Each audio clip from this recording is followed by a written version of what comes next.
Hi everyone, it's Don. Hope you're having a fantastic day. Well, a lot of focus lately has been on, because of the pandemic and the lockdowns and restrictions, is how you keep in touch with family.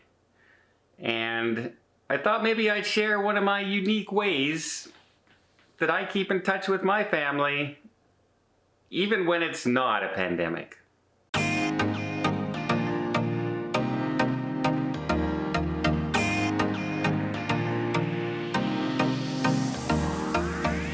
So about 2 years ago, my sister got very, very ill.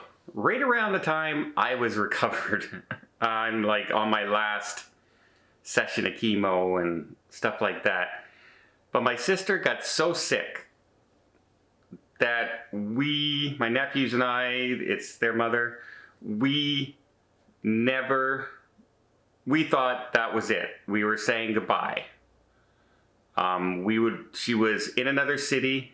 Every 3 days we would drive from Ottawa down to there, and back on the weekends, and we'd visit her. And even the nurses and the doctors were saying there's not a lot of hope, there's not a lot of hope. And then bam, one day just everything turned around. And I'm so thankful that she's still around, because we really didn't think she would be. She's my older sister. And had nothing to do with COVID. This was before COVID times. But it was a very scary time. Now, my sister lives about 8 hours away, and a very small town. And of course, we all have busy lives, right? Her sons have to work. They try and go down every summer. I usually go down every summer when I can. Of course, with the pandemic, the last 2 years, we weren't allowed to travel even in our own province many, many times. So I haven't been able to get down and see them over the past year and a half or so. Which brings me to the point of, how do you keep in touch with your family? Now, you can call, right? You can text message all the time. To me, I guess I'm old-fashioned. Texting to me is not really personable. It's convenient, but it's not personable. You don't have belly laughs and things like that when you're texting. You have giggles maybe, but you don't actually burst out laughing and make fun of each other texting. You don't get that interaction. You don't get all that closeness that you can get from talking and seeing somebody. But when you call somebody, normally you call for a purpose.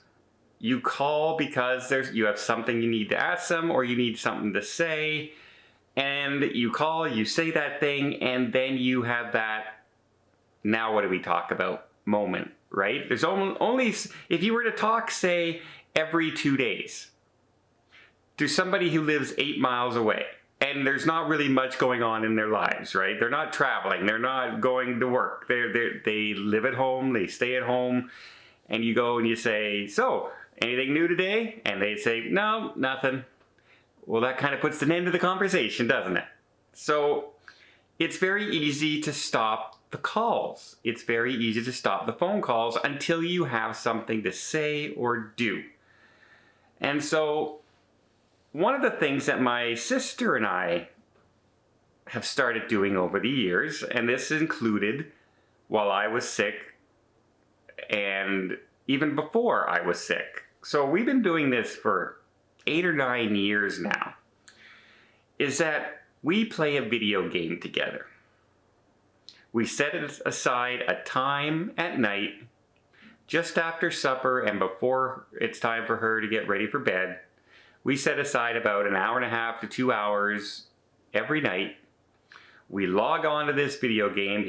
If you're a gamer of any sorts, or if you haven't been under a rock, you probably know the game World of Warcraft, where you go and you create fantasy characters, and then you have this huge open world that you can go and explore and do questing and dungeons and bosses and all this. It's actually a really fun game. It used to be more fun at the beginning, but it is what it is now. It's been around for a long time. But we get on the phone and we go on our characters and we quest.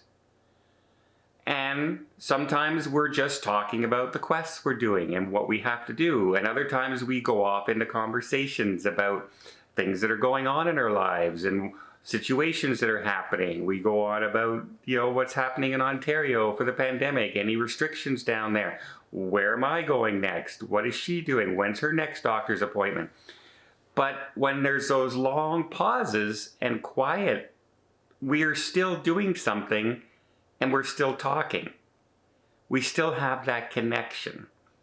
We're still almost like we're being there together. We're seeing each other. We're talking live. There's a character in front of us running around. I know that's my sister right there, and that character there, that's my sister. And so we keep in touch that way. And I wondered to myself how many other people do sort of the same thing nowadays. I don't know. But you would think, almost 60 plus is my sister, and here we are playing a video game together.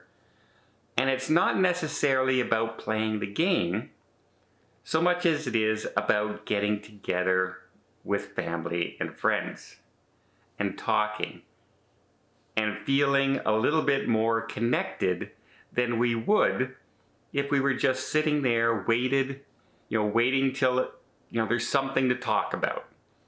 Because there's nothing I hate worse than getting on a phone and having nothing to say, and then trying to find out how to get off the phone without seeming rude or ignorant or like you don't care.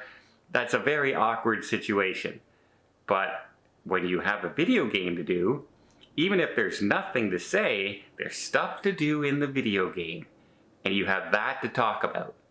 And lo and behold, while you're talking about stuff in the video game, you're also laughing at each other for making silly mistakes or doing something crazy, or just